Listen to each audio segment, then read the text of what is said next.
Hey guys, I'm Rio. Welcome back to another episode of Coloring Passports. Today we are jumping straight into the Safari book. I am so excited. I love this book because it's formatted like a journal, and who doesn't want to complete a journal? Don't lie to yourself. You want to complete the journal.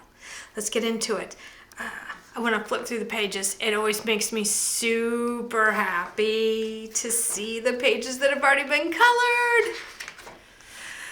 Oh, look at those elephants. Oh my goodness. Y'all, seriously, leave a comment below and let us know if you think these would make great stickers, because I feel like these are stickers. I want to put these on my Yetis and all over the walls and all over the other places. I want to put them on my shirt.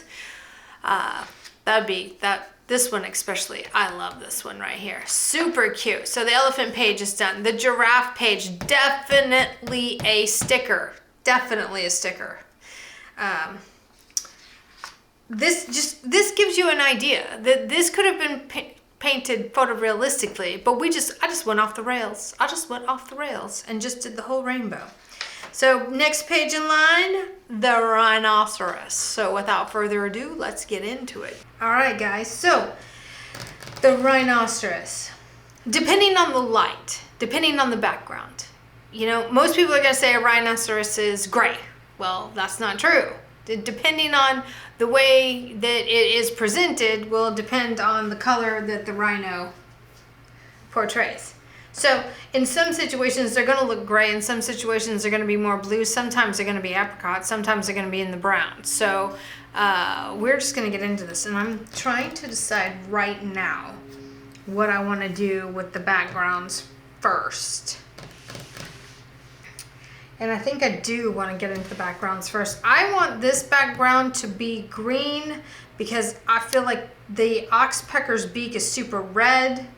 And so that is going to be like a highlight point there. And I want him to be a little more in the burnt siennas, raw umbers, red tones. So let's get into that. Let's just get started. Let's pull these out and find the greens and get into it. Oh my gosh, I'm excited about this one, really, genuinely excited about this one. I love rhinos.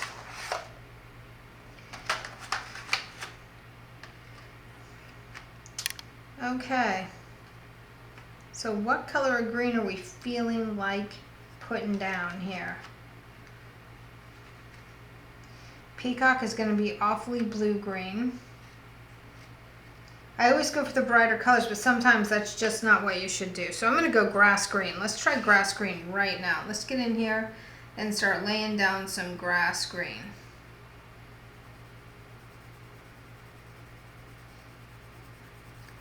That first layer of colored pencil is always going to have your color lines in it, and that's okay. What I'm trying to do here is this paper is designed to hold the watercolor, but it sure does a lot better if you put down a couple of layers of your waxy colored pencil first and then go on top of that with your watercolor. And you see here I'm trying to avoid as many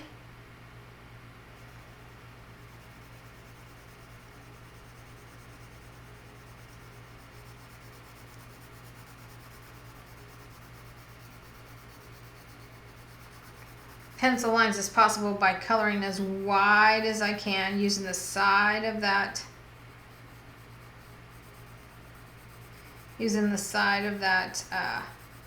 colored pencil. We're just getting into it.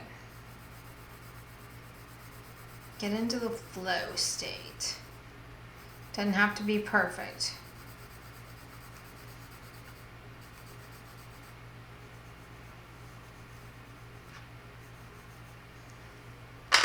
Gonna put that one down. Gonna keep that out so I know that I used that green color though. And then I'm gonna come in here and I'm gonna grab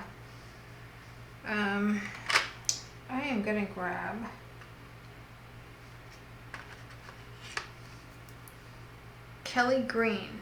Let's see what Kelly green. Ooh, Kelly green is little. Well, that's definitely not Kelly green that I'm used to. This is a low intensity. This is more like a chrome green, really. And I'm not going to color everything here. I'm just going to kind of fill in some of these spaces here with the Kelly green. And some of them we're just going to leave with the grass green so far.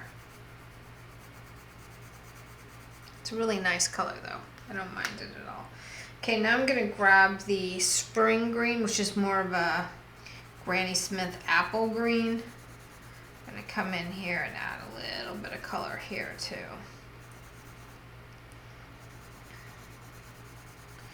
This will kind of give the illusion of faded out color in the background. And I don't know, maybe I'll just decide that I'm just going to paint it a solid green color anyway and not worry so much about having all the details in the background and let the background be more pop arty, because I love the pop arty. I'm all about the pop arty.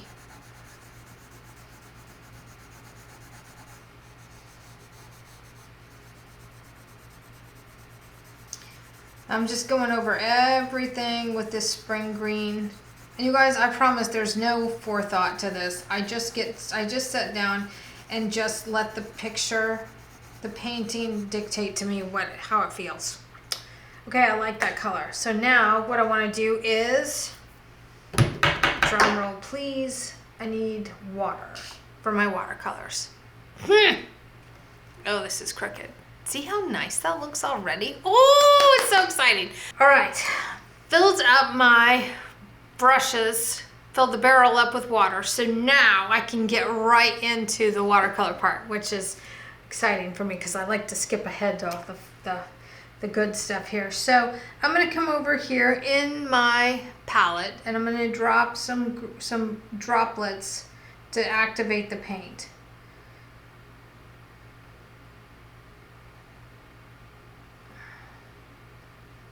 And I don't 100% know which one I want to use. Let me rip this palette out of here. Woo! Oh, I have more green there too. Oh, well that's the metallic green. So should we do metallic-y? Or yes, let's do metallic.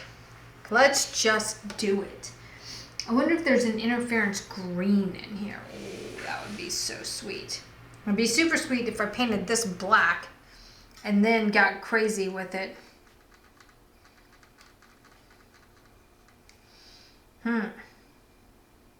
This green right here feels like it's calling my name though. Now it's muddied because I have allowed it to kind of mix with that metallic color right there. But let's see what we have. Let's come on over and get brave and start touching this. Woo, look at that. My goodness. Yes, please. Oh, that is really nice.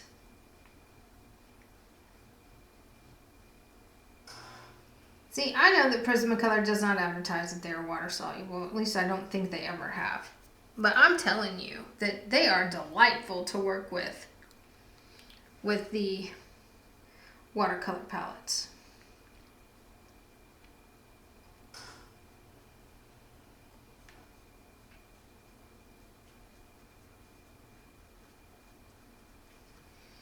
Just delightful to work with.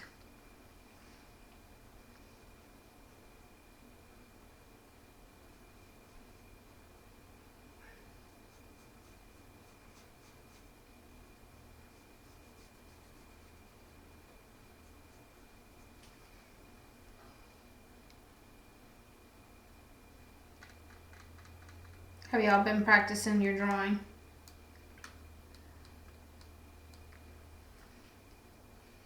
The more you practice, the better at it you get. And one of these days, you'll be drawing your own figures instead of coloring in mine. Oh my gosh, should we even tell you to do that? We love these books so much.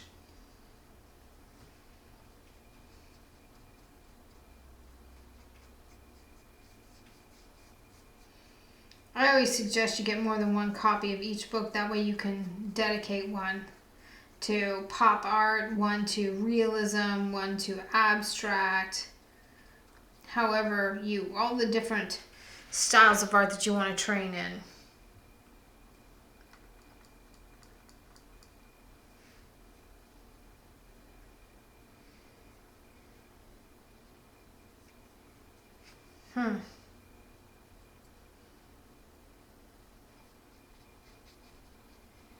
Get that lime green, just light it all up.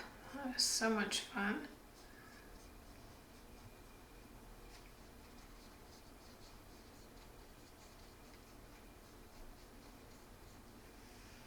Okay. Gonna clean my brush.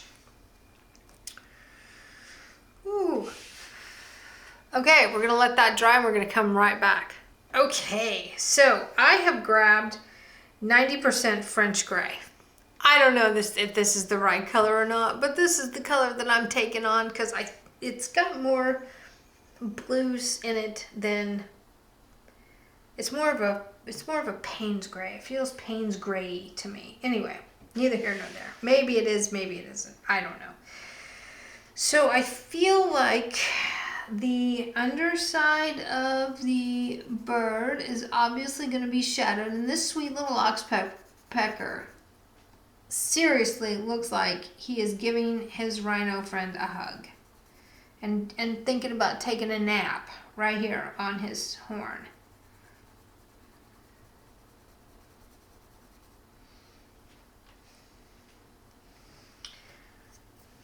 These guys are quite remarkable birds. They almost can be credited with saving rhinos because when the oxpecker is present, rhinos don't have very good eyesight, and so they can hear things and smell things, but they don't have good eyesight, and they can only detect a human approaching 23% of the time. But when they have an oxpecker on them, they can detect a human approaching up to 97% of the time, which I think is pretty impressive. We're going with 70 warm gray here. I'm going to come up here and I'm just going to start laying in some color around this sweet baby's head. Now this is going to be a little bit lighter than what his body is.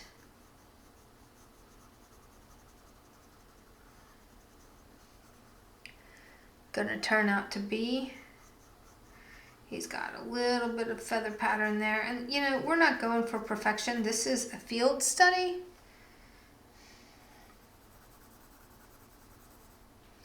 This is a field study, and so that is what we're trying to accomplish here. Now, we all know that this feather, his wing over here is lifted just slightly. So it's going to have quite a shadow underneath it. So I'm going to push a little bit harder there.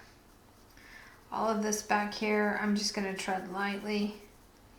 Going to barely put any color on all of these feathers. I do want this color because I want the piece to feel cohesive. But I know that he has much more, he has way more color in him than just that. He's got browns and he's got peaches and apricots. I have grabbed a light umber and I'm just going to start making teeny tiny little baby circles here.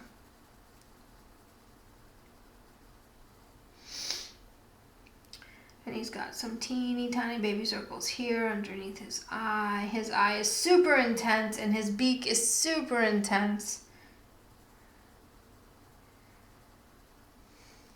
Put that down for just a minute. And I'm going to grab, goodness sakes, here we go.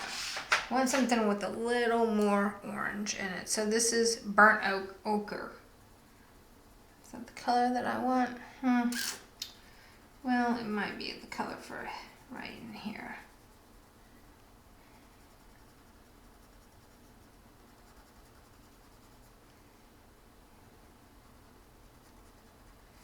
See the line work that I drew in here? I'm going to just outline that with this burnt ochre right here. And I know that this burnt ochre is an undertone to this.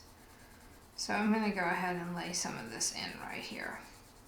And you see how nice that background now looks because red and green are complementary. And so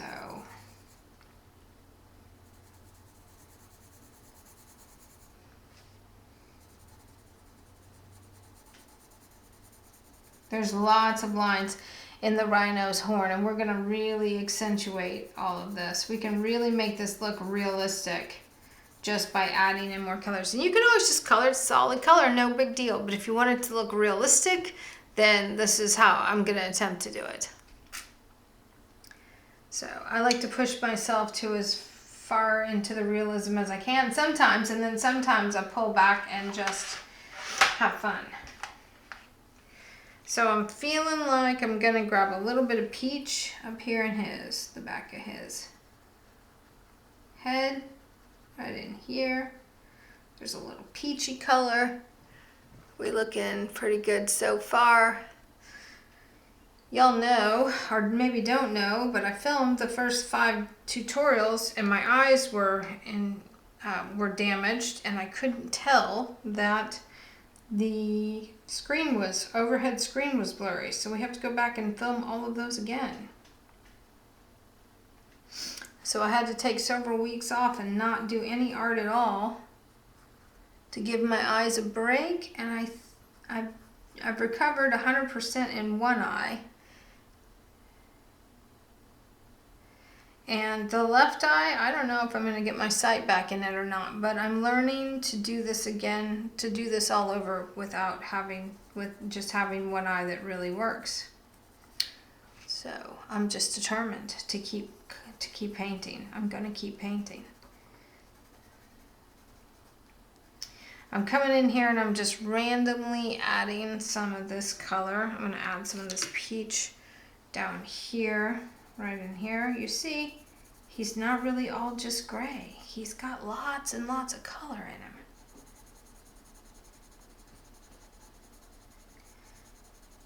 And I see all that color, so I want to add it in there. And I'm going to come up here on the top part of his horn, and I'm going to add some more of this peach. This right here is a shadow from the bird's wing. And so I'm going to grab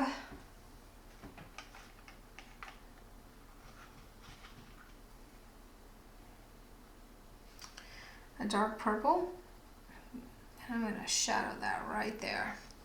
Purple is and there's a shadow right there from his other wing. Purple is the darkest naturally occurring color on the color wheel. And so I use it in some of these shadows. And I do see some purple in the horn here anyway. I see lavenders, I see purples, there's some yellows. Now the back side of this horn is really dark, like the dark side of the moon. So I'm going to come in and I'm going to really accentuate the fact that this is super dark here.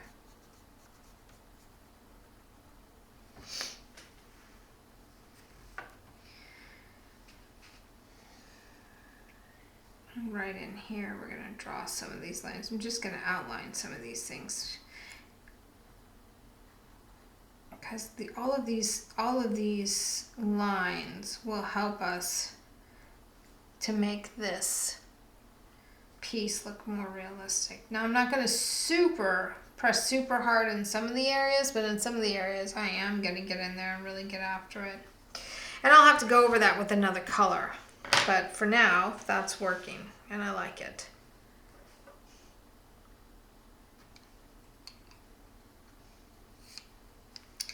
So I'm going to come in here, and I'm just going to lay in this peach across the whole thing.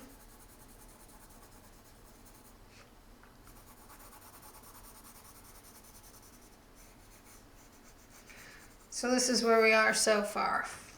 And I know we've got some peach here in the wing, and we've got some peach here in the wing, and so I'm just going to go ahead and lay in some of that color. Got a little peachy there. You see how the bird begins to develop as we begin to really get in there and accentuate the colors. It's going to be a good time. It's going to be a good time. Okay, so I feel like we probably can go ahead and start adding. This is 90 French gray. And I'm going to come in here and very, very lightly just start adding some color. I don't really know if that's the correct. I'm going to actually come in here and grab 30% cool gray as well. Because over here on his sweet baby eye, that's a completely different color. See, the grays go around the color wheel just like all the other colors. It's just the gray of all the colors on the spectrum. Gazillions and bazillions and gazillions of them. So you always want to start. I could take the same gray and color the whole thing, but it's going to look like a cartoon. And if that's what you're going for, that's awesome. Congratulations that you've succeeded. But if you want to be a little more realistic, this way is the better way to do it. At least that's what I think. Now, this gray up here isn't the end result gray. It's just going to give me a base to start with.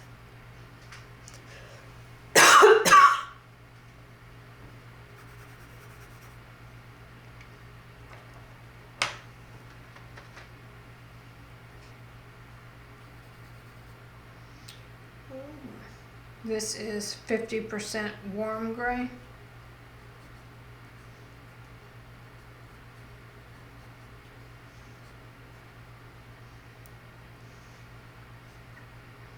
This one needs a pencil sharpener. Goodness sakes. Definitely needs a pencil sharpener. We're going to have to set that one down and sharpen it here in a minute. Okay, this is going to be more siennas. Dark and umbers. We're going to grab the umber. Ooh, yeah, that's a good color.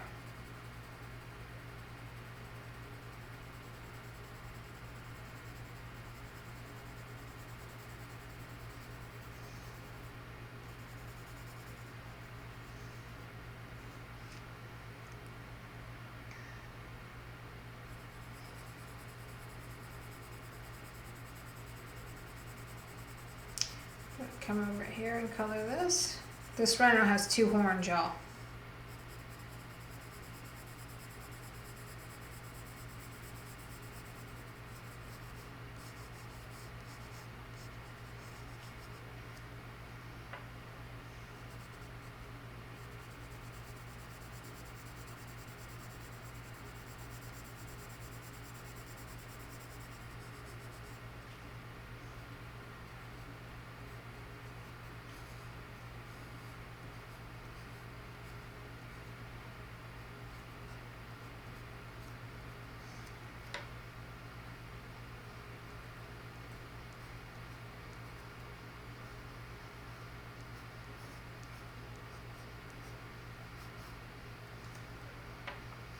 I come in here and kind of outline these a little bit.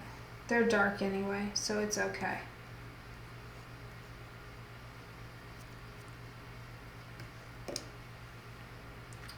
I'm gonna grab the 70 cool gray.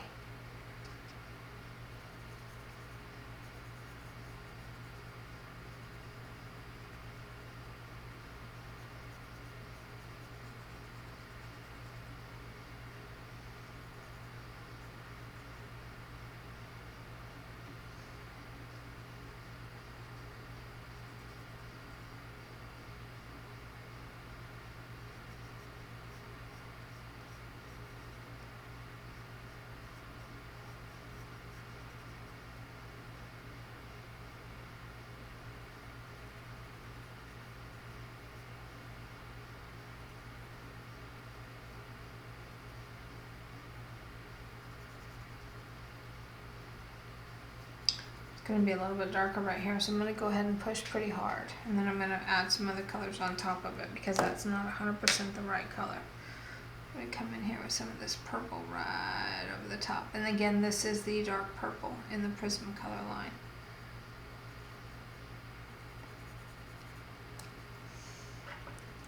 Because I'm seeing some purples in this. I'm seeing some purples. This is sepia. I'm seeing some of the sepia in here. Oh yeah, that's a good color.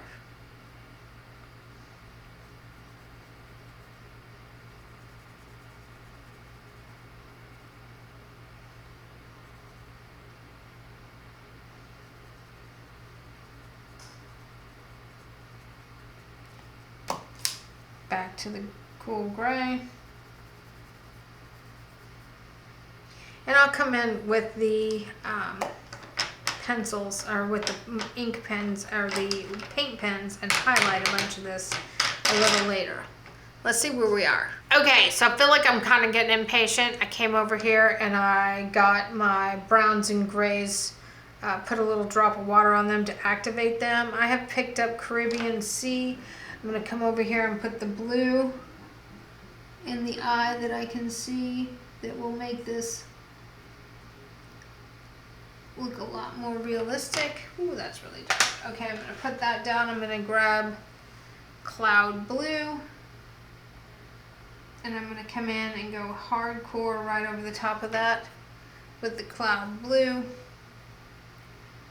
And it's right up here in the crevice because there's highlight in that.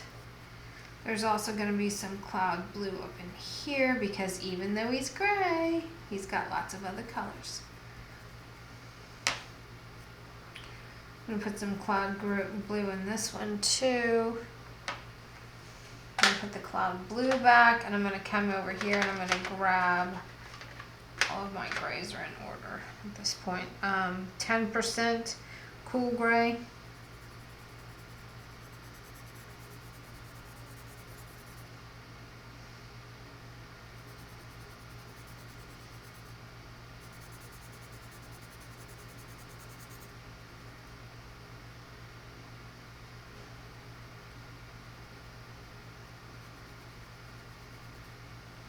His eyelid is darker than what I have it colored right now. It's significantly darker. I always get nervous. I always try to put the lightest possible colors in that I can first.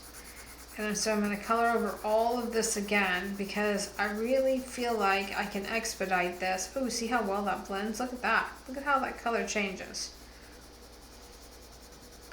If I come in here and I throw down on some of this,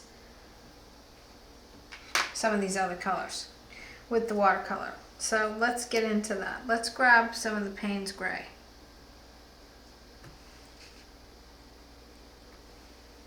Where's the Payne's Gray at? I'm gonna do it right here.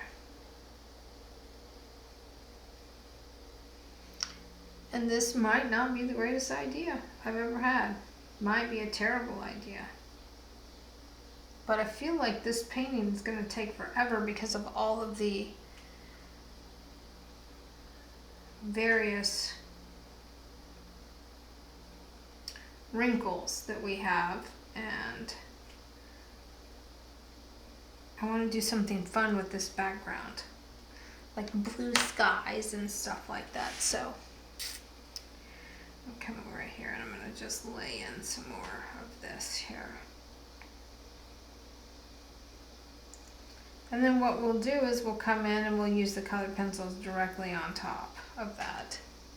Directly on top of that. Get some the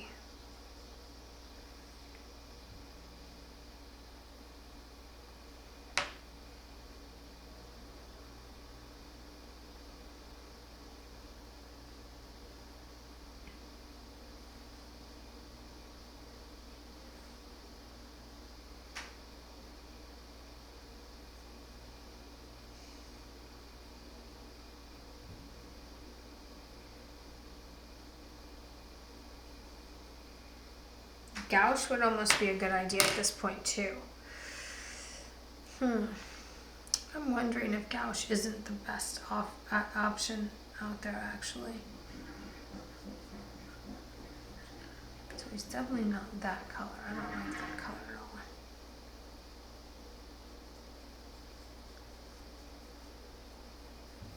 all. Mm-hmm.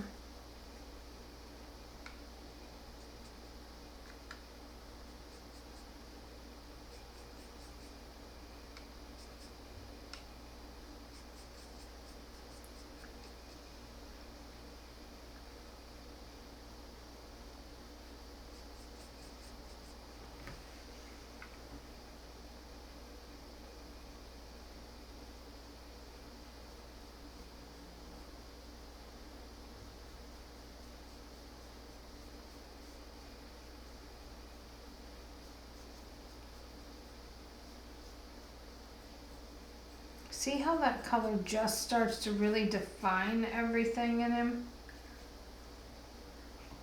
Yeah, this is good.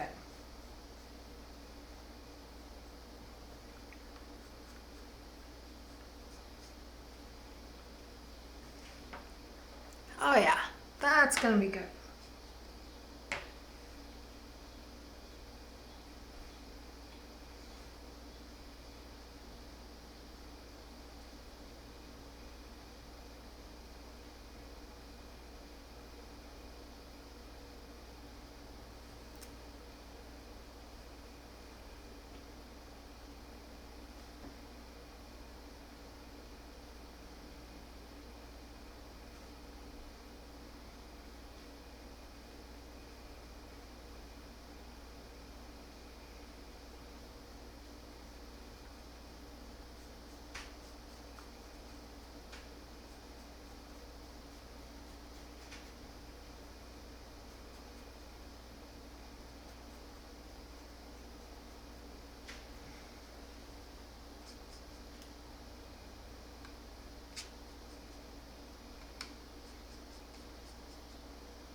Okay, let's take a break and let all that dry. So I had to step away from this tutorial for a minute. And I have a new hair color. What do you think? I'm not sure that I like it. This was her trying to fix what went terribly wrong, you know? So lesson in life, pivot. Pivot hard. Okay, so let's get back into this sweet baby right here. I would like to start putting some color on the bird's face. That oxpecker definitely has bright colors on him, and so we're gonna grab some red right now. I'm gonna grab this poppy red. I'm gonna come in here and I'm gonna start putting in some beak color, and that's not even as bright as it should be. Like, it is seriously bright.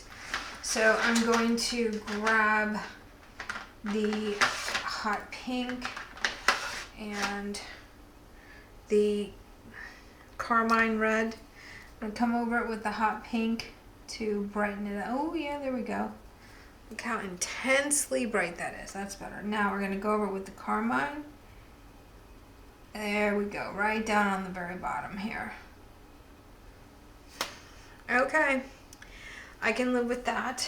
I'm going to put those two colors back because I don't believe I'll be using those again throughout this. And then I'm going to grab a yellow for his eyeball area. So the first yellow I'm going to grab is canary yellow. We're going to come in here and we're going to go right around his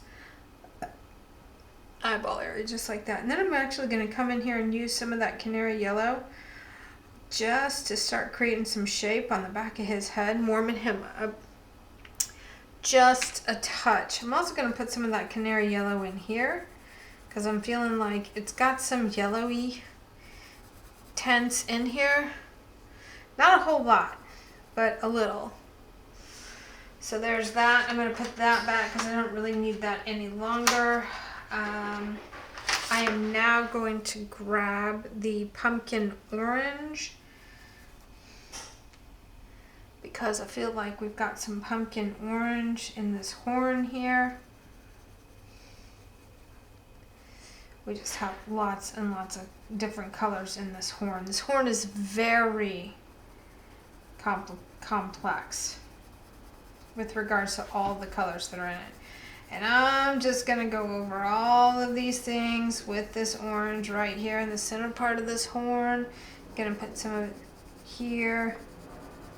Y'all, we're having storms today, so if you hear a bunch of background noise, I can't do anything about it, and I cannot postpone this tutorial any further, so we're just getting into it, and we're just going to live with the background noise. Okay, how are we looking there? All right. Whale.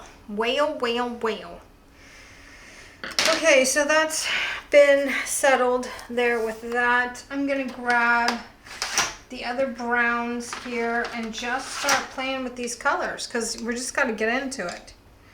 This is chocolate. I think chocolate's going to go some of these areas here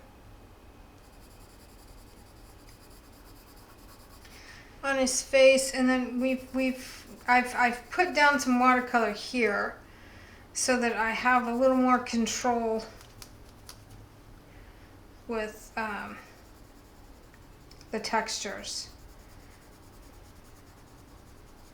And I'll tell you, I'm not really very good at painting rocks. And you know, rocks should be an easy thing, and for some people they are. For me, not so much. I'm not that great with rocks. So I'm just going to shadow this right here.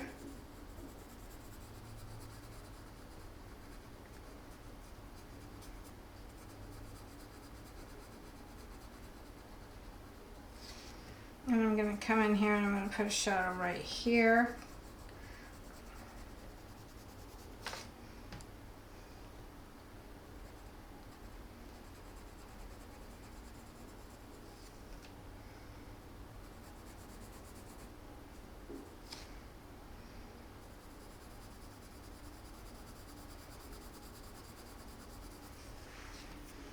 So this chocolate color has more blue tone to it than orange, and so it needs to be at the bottom of the barrel here, and this one needs to be down here as well.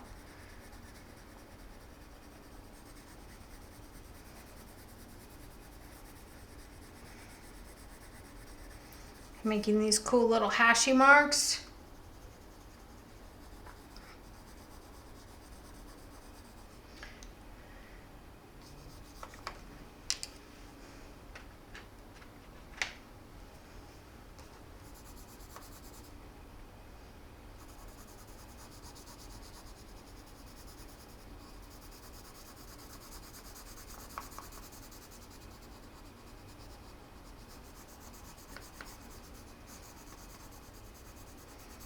So many different colors in this. I mean, just so many different colors. It's wild how many different colors are in the horn alone. That's not in there.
Okay, so here's the thing. I'm gonna break out the gouache because I just feel like I'm not getting it. I feel like I'm not getting the job done here. I'm gonna turn this palette over and I'm gonna squeeze out some of these colors here. Well, I think I'm gonna squeeze out some of these colors here. Wow.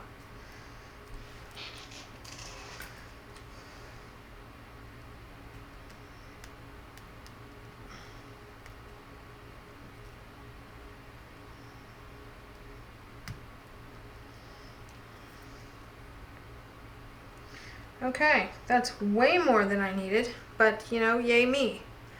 Okay, there's the gray. Here's the titanium white. Ah, don't use your teeth. Oh, wow. This is completely dry. How is that even possible? Okay, so this one's crap. Wow. These are Arteza gouache. Gouache, sorry.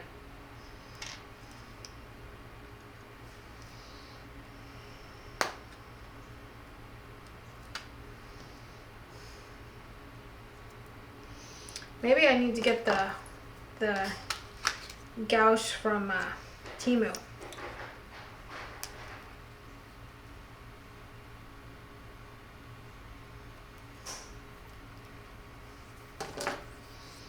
Wow.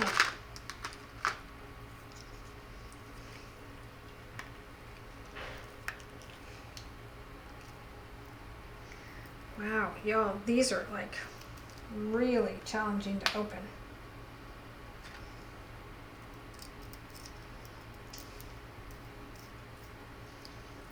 Okay, so I have a little water here in this tiny little baby brush. We're going to activate these with some water.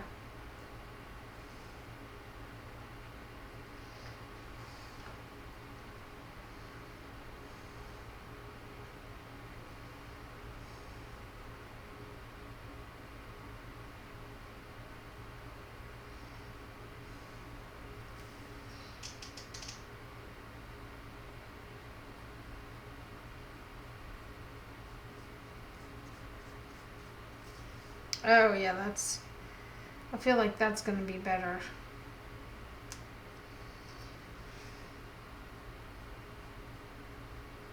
I just want to come in here and start laying in some color. I feel like I'm missing my mark with how these are supposed to be looking.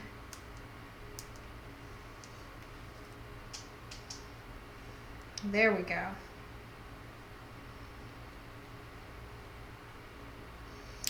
And then I've just got to get brave and go darker.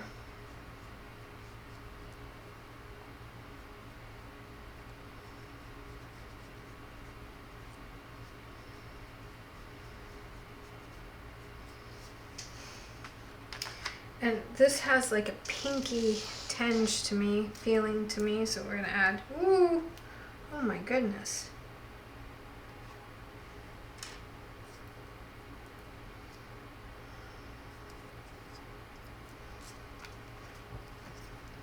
And it's really okay that these are solid because they activate with water, so that's not the problem.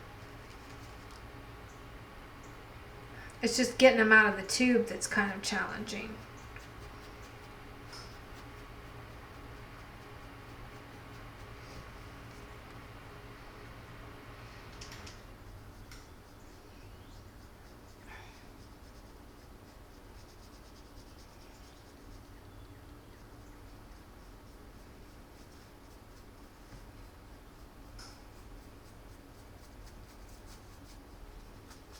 Okay, I know that's a little pinker than what I wanted, but let's get some of this color on here and then let's start working in some of the other colors here. So I'm going to grab some of this peachy color and the white, just kind of make a really nice cream color, and we're just going to come in here and we're just going to start adding some pieces to this horn.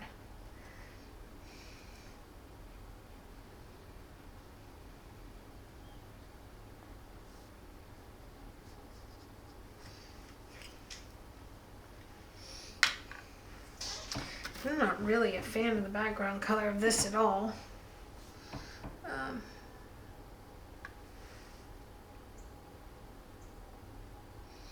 So this is where all the highlights are supposed to be, here on this eyelid.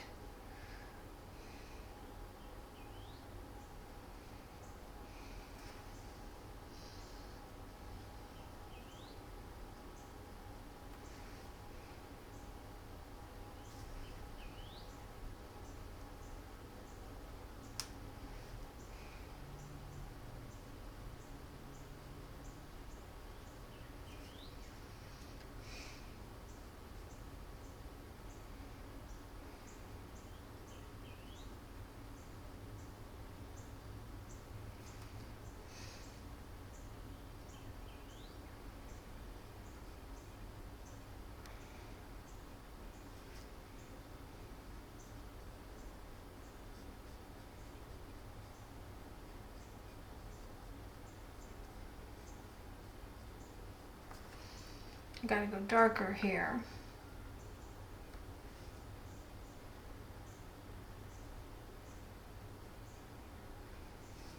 There we go. Gotta go darker.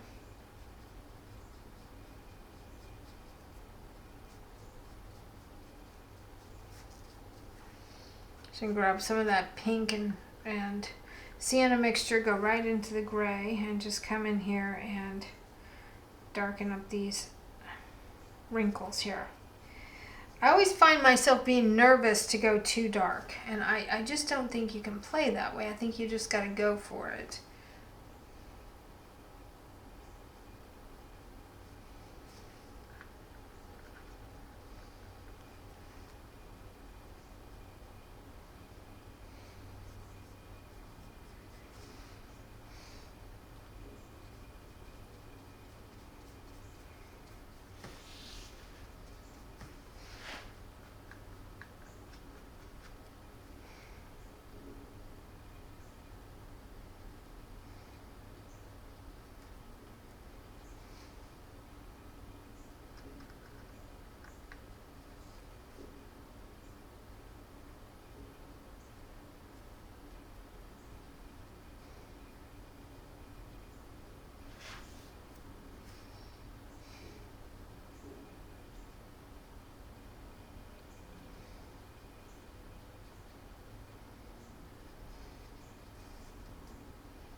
Oh, that's really red. That's scarlet red. That's really, really red.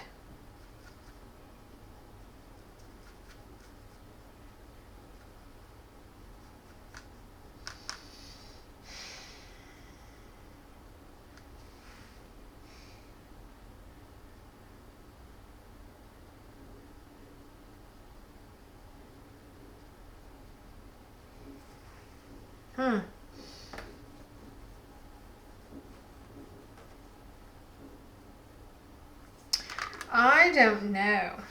My goodness.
I've gone quiet because this is not really turning out the way I'd wanted, so I'm just trying to work it all out at this point.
Hmm.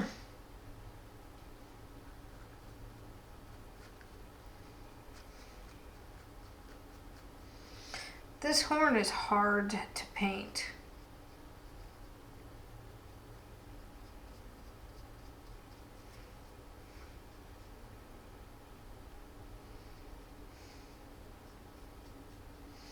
This one might be a do-over too.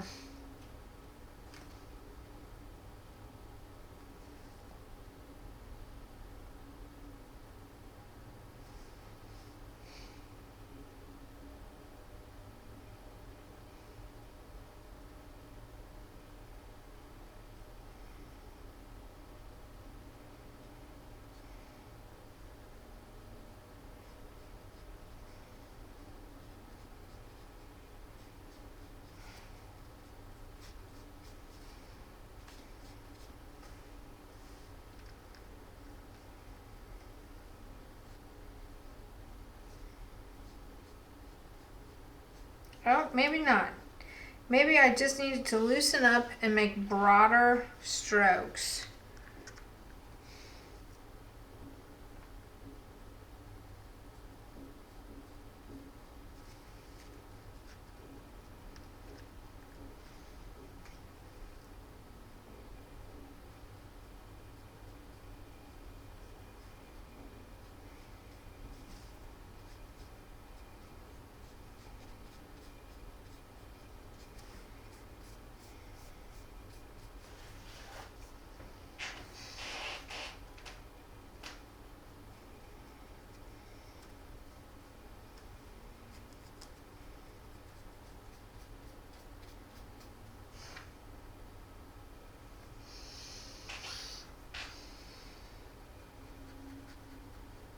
Hmm.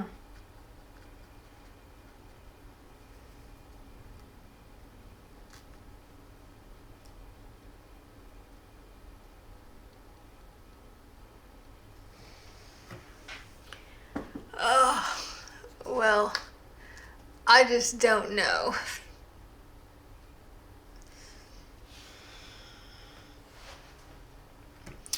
Let's see if we can make the green look better.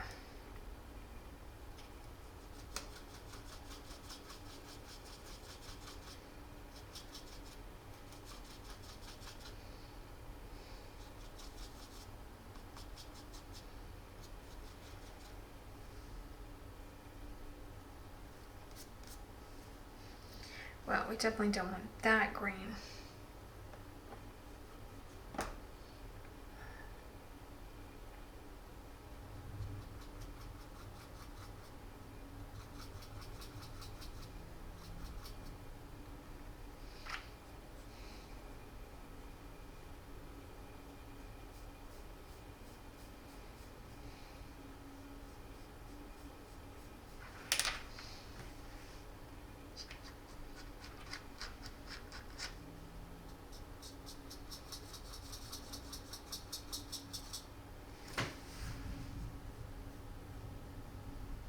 I think it's just going to storm all day long. Y'all, moving to Iowa has been like coming to, it's been what I would expect if I had moved to Oklahoma. The storms here are just out of this world.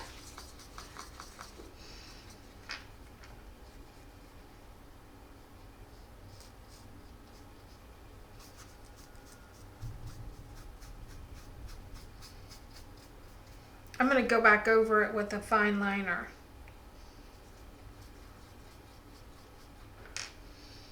Going to re-ink it and see if that helps.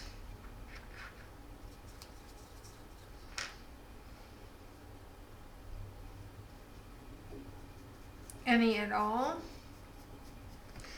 Still not a fan of what's going on with the horn. The horn still looks blah to me. But let's get out the ink pens and let's see what we can come up with.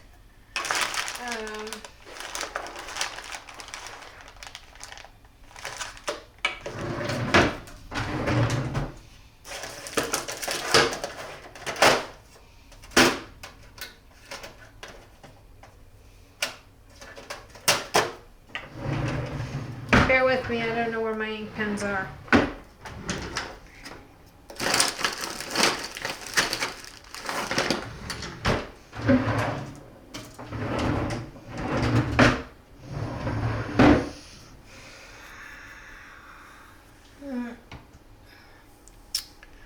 Well.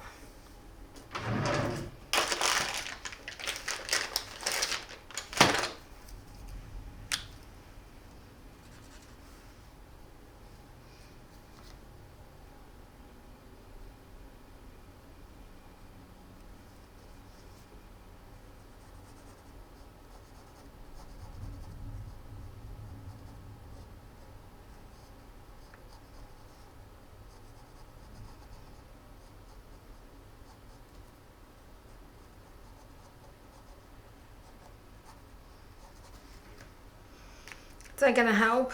Yeah, I think it's gonna help. All right, so let me find my ink pens. Okay, so I have a zebra pen here. So I'm gonna open it for the first time. I don't even know what color it is. And we're gonna see how well this works. And I'm going to ink this again because I think it needs, oh, here we go. Yep.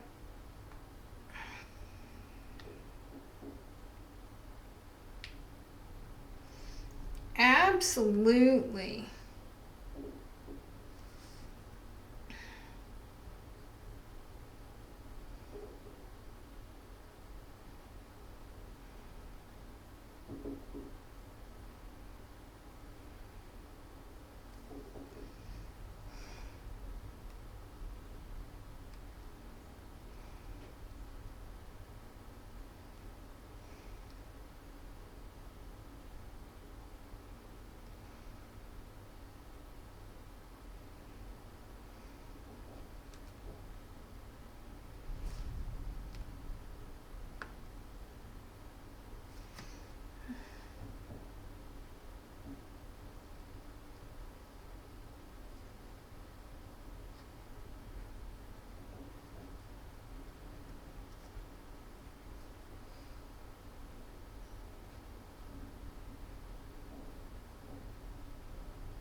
Okay, I think this is helping significantly.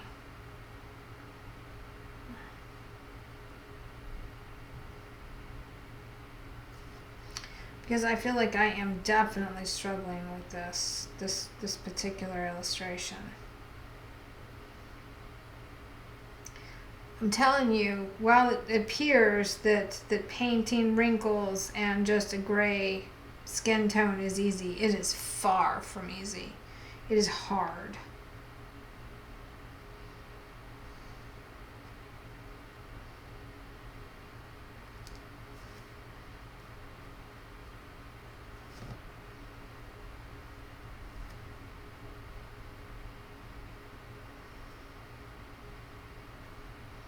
And I'm trying to learn how to loosen up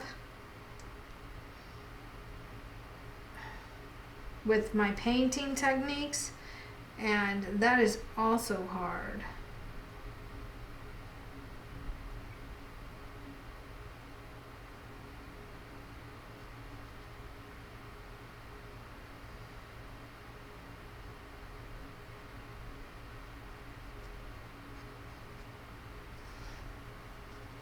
Very hard. Okay, so there's going to be a little bit of line action here. We've got some.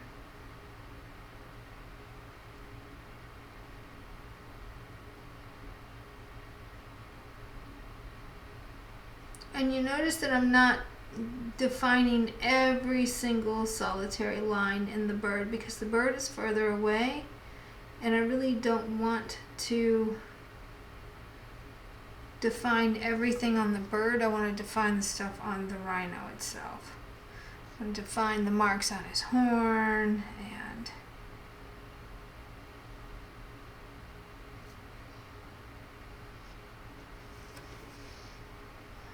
wow.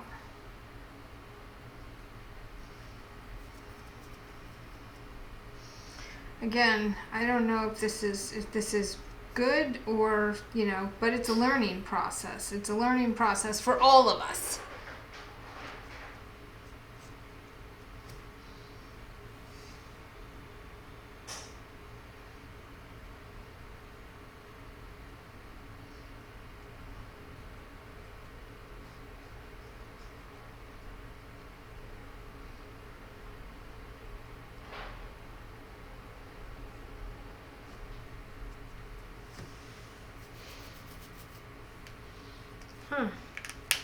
Okay, let's color in this bird a little more, shall we?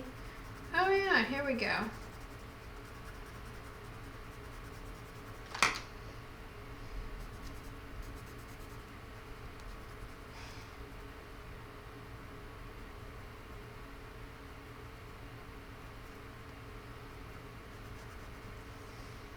Isn't he cute?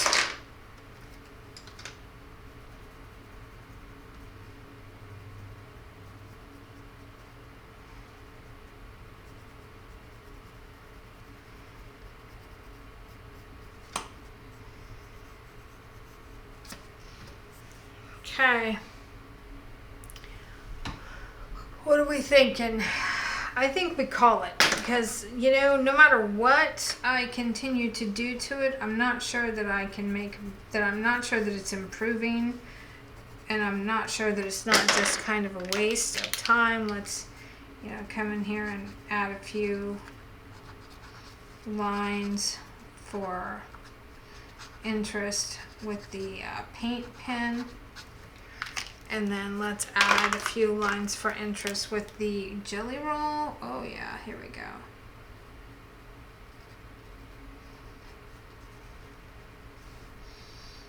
And then let's come over here and add some, because he's so sweet and cute. I'm just in love with this bird.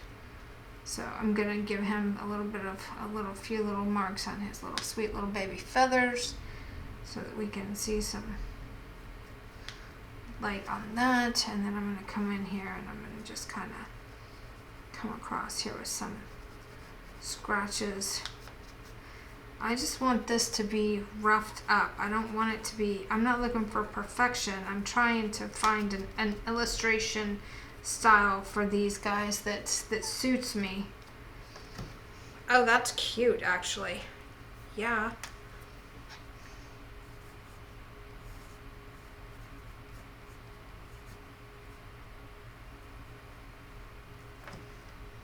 Okay, there we go. That'll do. That will do. So, there you have it. All right, y'all. That's it. Thanks for joining me for another episode of Coloring Passports. I'm Rio, and I'll see you on the next page.